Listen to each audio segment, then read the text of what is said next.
Алло, полиция, мында атыс болып жатыр, көмектесіңіздер.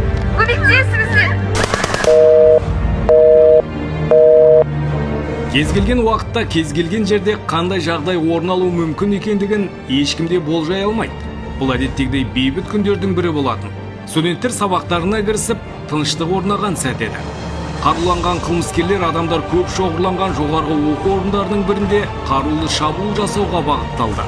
Көшеде қаруланған қылмыскерлерді көрген адамдар болғанымен, оған бейжай қарап көңіл бөлмеген. Нәтижесінде ол діттеген жеріне еш кедергісіз жетіп, бейкүнә адамдарға қарулы шабуылын жүзеге асырған. Бұндай жағдайда алғашқы іс-қимыл алгоритміне сәйкес, кез келген адам келесіде әрекеттерді жүзеге асыра білуі қажет. Атап айтқанда, қылмыскерлерді көрген адам немесе күзет қызметкері алғашқы кезекте дабыл түймелерін іске қосып, есіктерді бұғаттап, құлақтандыру жүйесі арқылы ғимарат ішіндегі адамдарға хабар беріп үлгеру қажет. Объектінің дабыл түймелері міндетті түрде полиция және күзет қызметтерімен байланыстырылған болу керек. Бұғатталған есік бірнеше секундқа болса да қылмыскерлердің ішке кіруіне кедергі келтіреді.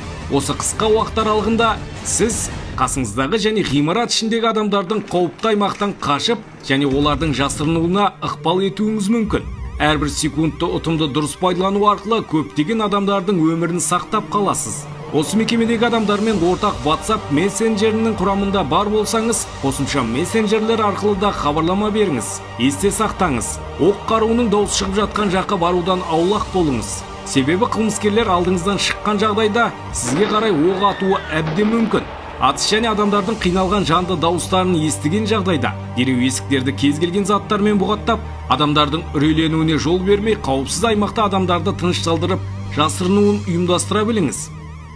Сабырсыздық, айқай-шу мен үрей қылмыскерлердің назарын аудартып, жасырынған аумақты тез табуына себепкер болады. Егерде сіздің жасырынған жеріңіз жоғары қабаттарда болып, атыс дауысы алыстан естіліп жатқанына көз жеткізсеңіздер, айқай-шусыз, үрейсіз адамдардың далаға қашып шығуын ұйымдастырыңыз. Жеке мүліктеріңізді жинап алып шығуға уақытыңызды құртпаңыз. Бастысы, жан-жағыңызға көз жүгіртіп, қауіптің жоқ екендігіне көз жеткізіңіз.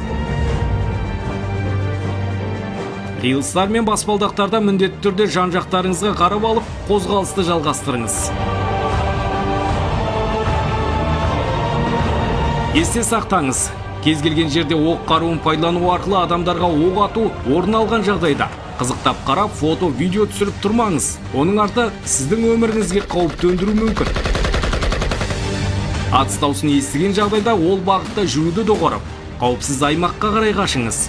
Атыс дауысын ести тұра немқұрайлықпен қарау сіздің өміріңізге қауіп төндіру мүмкін.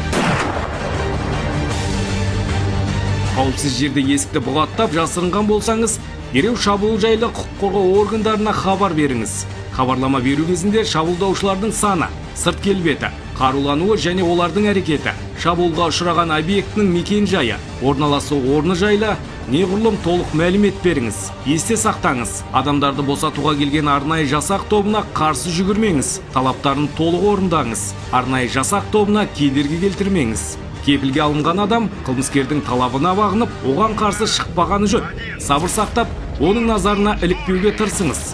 Қылмыскерді құрықтау немесе залалсыздандыру барысында үрейге орын бермеңіз. Атыс орын алған жағдайда еденге жатып, кез келген затты қалқалап жасырынуға әрекет етіңіз. Басып кіру арнайы жасақ тобының қызметкерлеріне қарай жүгірмеңіз. Себебі бұндай әрекеттер сіздің және басқалардың өміріне қауіп төндіріп, арнайы жасақтың жоспарға сәйкес әрекет етуіне кедергі келтіруі мүмкін.